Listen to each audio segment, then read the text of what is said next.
During the Hundred Years' War, France faced a relentless foe, the invading armies of England. The English weren't just another medieval army. They had a deadly system that combined the long-range firepower of longbowmen with the discipline and strength of heavily armored men-at-arms.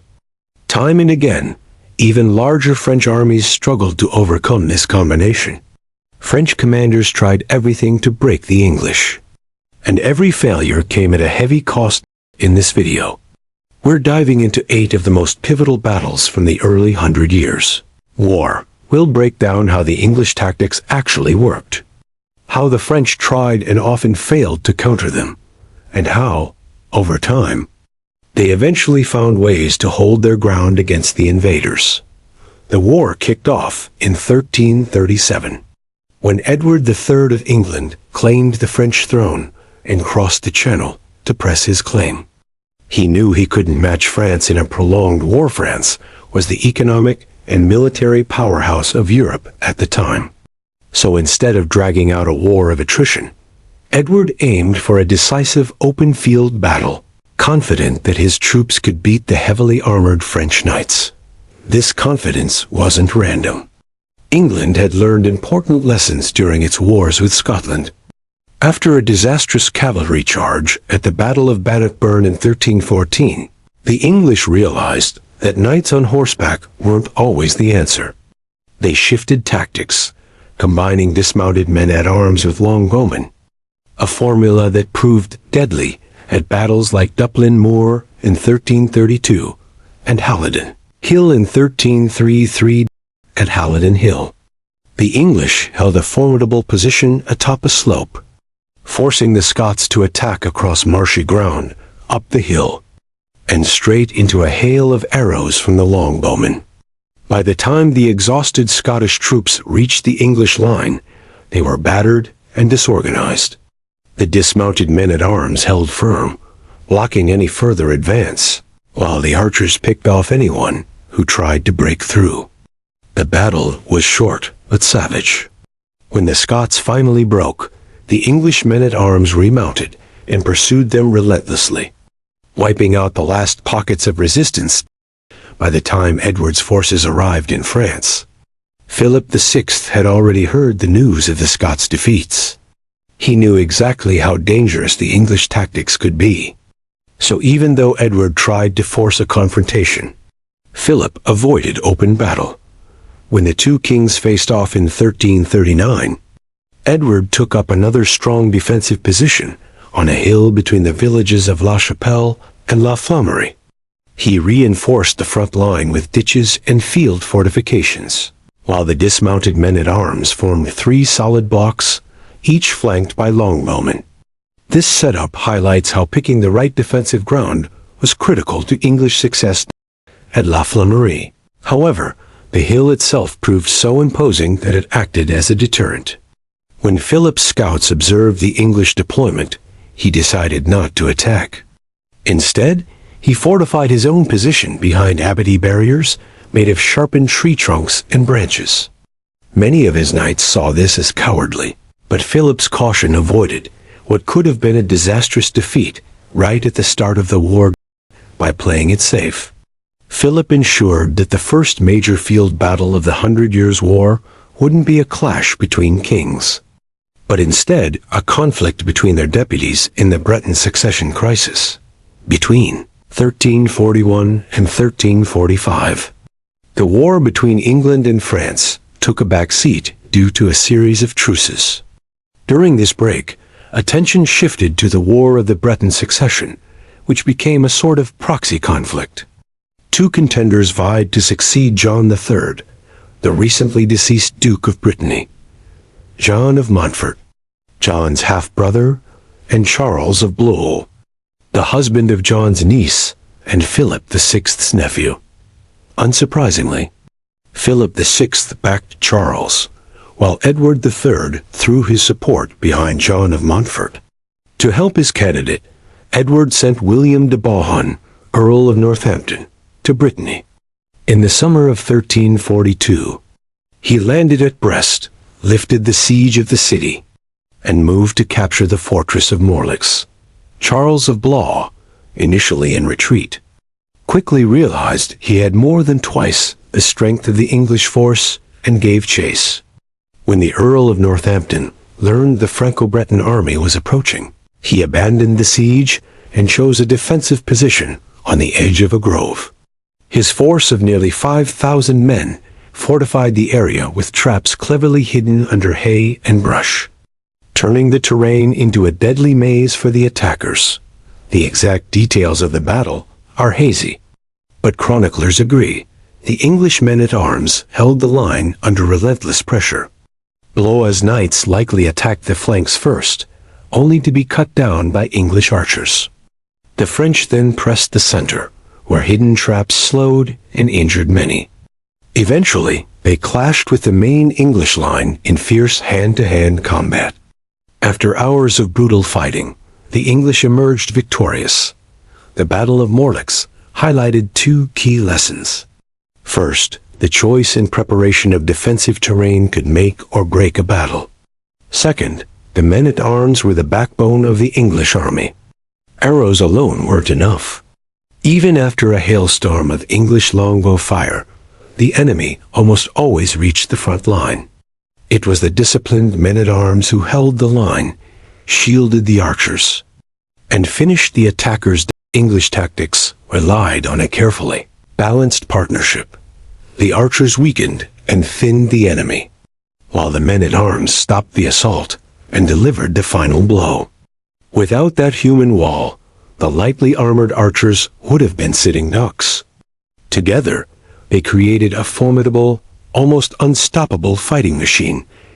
Morlaix. English tactics had proven their deadly effectiveness on French soil. Charles of Blois, one of France's most skilled commanders, took note and immediately began searching for a way to counter the English system. His efforts would bear fruit 4 years later at the Battle of Saint-Paul-de-Léon in P. Edward III broke the truce with France, which was meant to last until the summer of 1346. He sent troops to Brittany to push back Charles of Blois and secure a foothold for a future invasion. While initially successful, the English campaign stalled when they failed to capture a northern port. By 1346, Edward was planning his main landing in Normandy. Meanwhile, Sir Thomas Dagworth moved west, likely on reconnaissance, and ran into Charles of Blois near the small town of Saint-Paul-de-Léon. Dagworth commanded just 80 men-at-arms and 120 mounted archers, facing a French force of roughly 1,000 men. Outnumbered and with no way to retreat, he dismounted his troops and took a strong defensive position on a hill, fortifying the front with a ditch and creating a barrier at the rear using wagons and horses. Having learned from Morlaix that cavalry was extremely vulnerable against prepared English positions, Charles dismounted most of his men-at-arms, one of the first recorded battles where French knights fought primarily on foot. While this reduced mobility, the men were just as deadly on foot, having trained extensively in small-scale sieges earlier in the 100 Years' War. To compensate, Charles kept 40 armored horsemen and a group of crossbowmen in reserve, ready to strike. The French attacked from two sides at once. Charles sent his mobile strike force around Dagworth's flank to hit the English from behind, while the dismounted men-at-arms assaulted the front in waves. The flanking maneuver stalled at the English wagon line, where the longbowmen unleashed a devastating volley, cutting down attackers before they could reach the defensive line. Despite repeated setbacks, the French pressed on. By late afternoon, Charles personally led a final desperate assault, attacking from all sides with 3 divisions, but once again the English held. The Battle of Saint-Paul-de-Léon showcased the lethal combination of dismounted men-at-arms, field fortifications, and longbowmen. Outnumbered nearly 5-1, not a single English man-at-arms fell, while Charles lost a large portion of his army. Even in defeat, French commanders learned a crucial lesson. Dismounted men-at-arms combined with a mobile striking force were the most promising way to challenge the English system. This approach, however, would be truly tested just weeks later at the first major field battle of the 100 Years' War. All right, back to history. In July 1346, Edward III landed in Normandy with his invasion army and began marching through northern France, looting and pillaging as he went. French King Philip VI had little choice but to respond. He chased the English from the area near Paris, attempting to block their advance, and eventually ended up near the small town of Crécy, right into the trap Edward had set. The exact deployment of troops at Crécy is still debated by historians, but the big picture is clear. The English took up a strong defensive position on a hill between the villages of Crécy and Agincourt. True to form, the English fortified the rear with wagons and lined the front with traps. The dismounted men-at-arms formed 3 solid divisions, each flanked by longbowmen. When the head of the French column arrived just before noon, Philip made a critical mistake. He attacked before his troops were fully ready. Why? Some say political pressure forced him into haste. Others argue his knights pushed for immediate action. Either way, it spelled disaster. Philip sent his Genoese crossbowmen forward first, but they were ill-prepared. Their armor and ammunition had been left at the rear, and they had no protective pavises, a key part of their defensive tactics. Exposed and vulnerable, they were quickly forced to retreat. Next came the French mounted men-at-arms, pressing forward and running over their own retreating crossbowmen. This threw their formation into chaos, just as they entered longbow range. Despite the disorder, some French knights did reach the English right wing, commanded by Edward, the Black Prince. Exactly as Edward III had planned, the terrain and English formation funneled the French into a kill zone. Wave after wave of attackers were cut down by longbow fire, while the men-at-arms held the line. By midnight, the French assault had been completely repelled. The next morning, the English mounted and swept the remainder of Philip's army off the field. The Battle of Crécy became one of the most lopsided victories of the 100 Years' War. It was a stunning demonstration of the power of longbowmen combined with disciplined men-at-arms, and it exposed serious flaws in French tactics and organization. In reality, the French defeat at Crécy wasn't because their army was weak. The problem was Philip VI rushed his attack. His assault was poorly coordinated, ignoring the lessons Charles of Blois had learned during the War of the Breton Succession. Historian Matthew Strickland even calls Crécy a disastrous shambles, unrepresentative of the real capabilities of French troops and tactics. In the years that followed, smaller battles would show that the French were far more competent than they appeared at Crécy. By 1349, the English were still facing dangerous ambushes. Thomas Cou, commanding an English detachment in Gascony, was caught off guard near the village of Lunalong. Outnumbered roughly 3-1, he quickly ordered his men-at-arms and archers to dismount and take up a strong hilltop position. The French, led by Jean Biel, attacked confidently. One division tried to flank and strike the English from the rear, while 2 others charged head-on.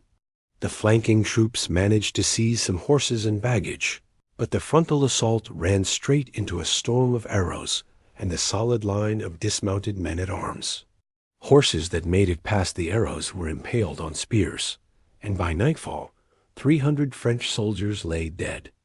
This battle cemented a critical lesson. Charging head-on at well-positioned English troops was practically a death sentence. The combination of dismounted men-at-arms holding the line and archers raining arrows from behind became a standard tactic, quickly spreading from Brittany across France. In 1351, the French attempted similar tactics at several sieges. When Marshal G.I. attacked the fortress of Saint-Jean-de-Nolly, he followed Charles of Blois' example and dismounted most of his men-at-arms, keeping only a small cavalry reserve on the wings.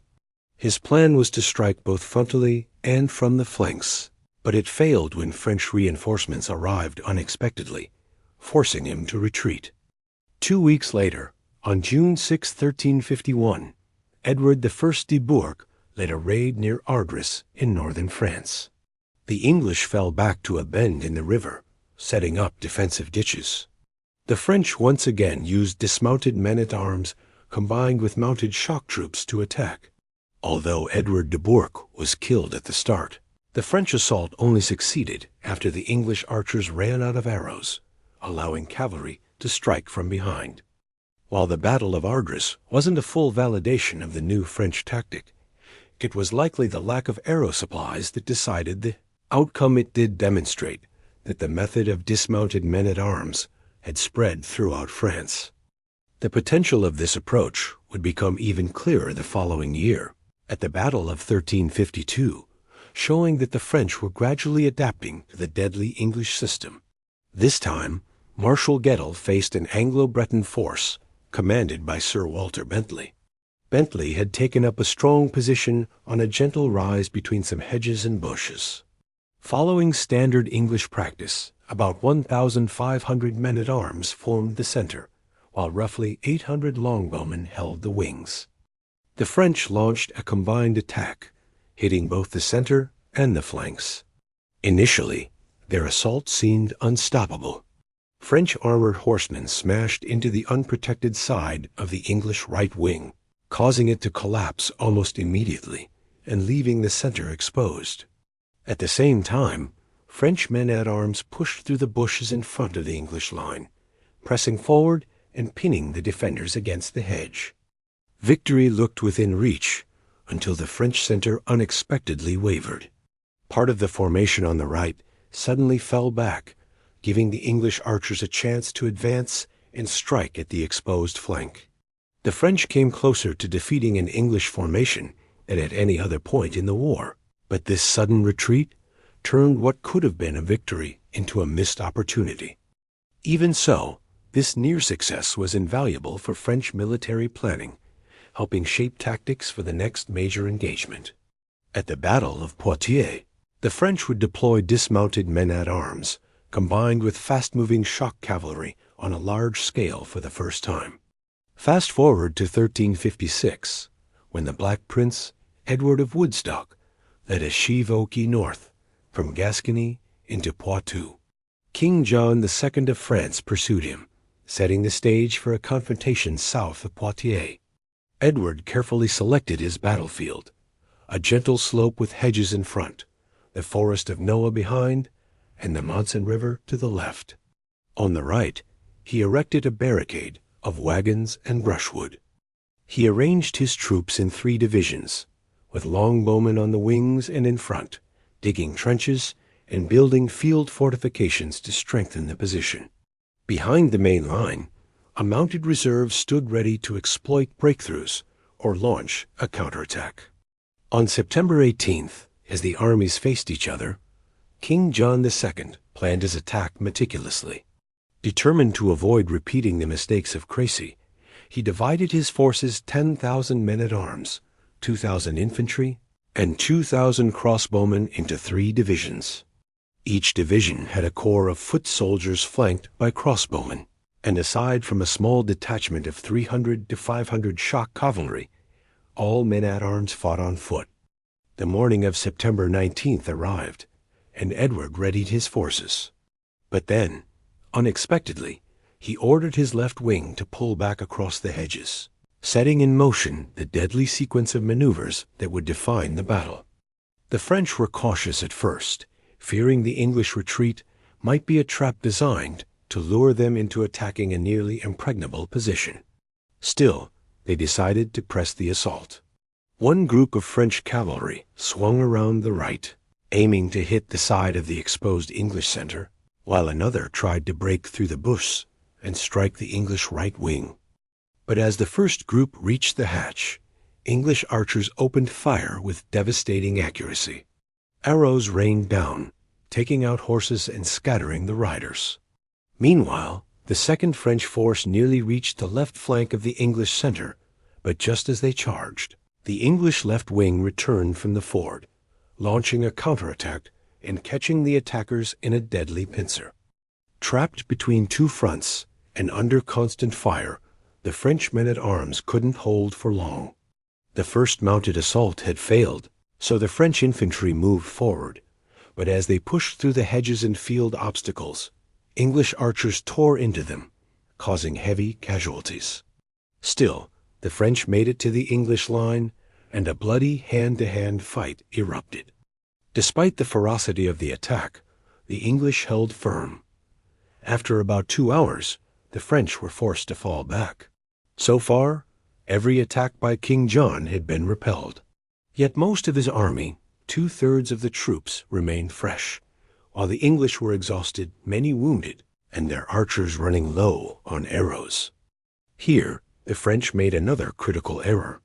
The 2nd Division interpreted the retreat of the first wave as a signal to pull back entirely, halting their advance instead of maintaining pressure. This gave Edward III the precious time he needed to reorganize his forces before the French 3rd Division could engage. France had squandered yet another chance to tip the battle in their favor.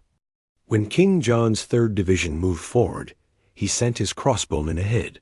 Unlike the mercenaries at Crécy, these troops were fully equipped and prepared. Step by step, they advanced with their pavises, slowly pushing up the slope toward the English line.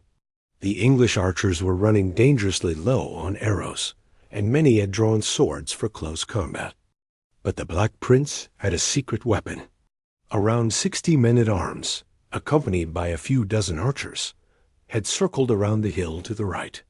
Now they charged into the rear of King John's forces, throwing the French into chaos. Seizing the moment, the Black Prince ordered his remaining men-at-arms to remount and strike the French from the front and flank at the same time. The English cavalry thundered down the hill, smashing into the French lines. King John's division crumbled under the dual assault, collapsing completely and securing an overwhelming English victory. French losses were catastrophic, about 2,500 men-at-arms killed, and roughly 3,000 soldiers, including King John himself, captured.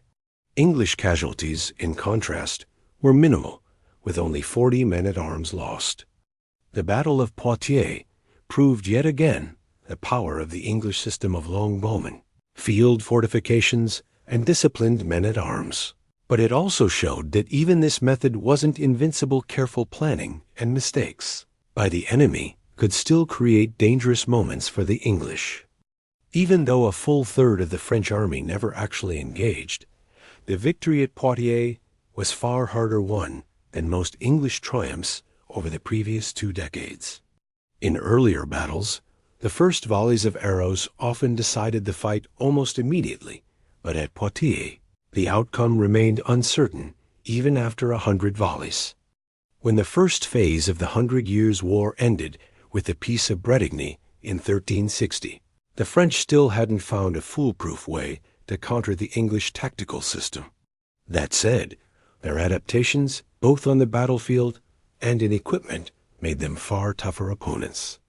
Dismounted men-at-arms were less vulnerable to arrows than mounted knights, and heavier armor, combined with the growing use of pavises, offered extra protection.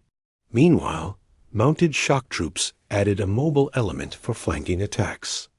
These changes made the English longbowmen less devastating, but they weren't enough to fully break the strength of English tactics. It wasn't until the war resumed in 1369 that the French finally developed an effective response.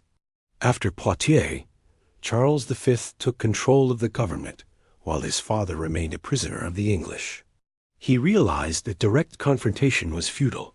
It wasn't the best way to stop the English from raiding, plundering, and besieging French territory. Instead, Charles adopted a Fabian strategy, avoiding large-scale battles and relying on attrition and smaller, targeted attacks. Through sieges and skirmishes, the French were able to keep pace with the English, slowly regaining lost ground. By 1374, they had recovered nearly all the territory ceded under the Peace of Bretigny. Charles and his father also understood that lasting success required bigger changes. Beginning in 1363, they reformed the French armies, laying the foundation for a modern, professional military. How these new, powerful forces eventually dealt with the English is a story for another video. To wrap up, thank you for watching. Videos like this take a huge amount of research, writing, editing, animation, and illustration. It's a lot of work and resources. If you enjoy this kind of content and want to support our channel, consider donating us. It's the best way to help us stay independent, focus on history we're passionate about, and avoid chasing trends or hype. Your support keeps this channel alive and allows us to keep creating content we believe in.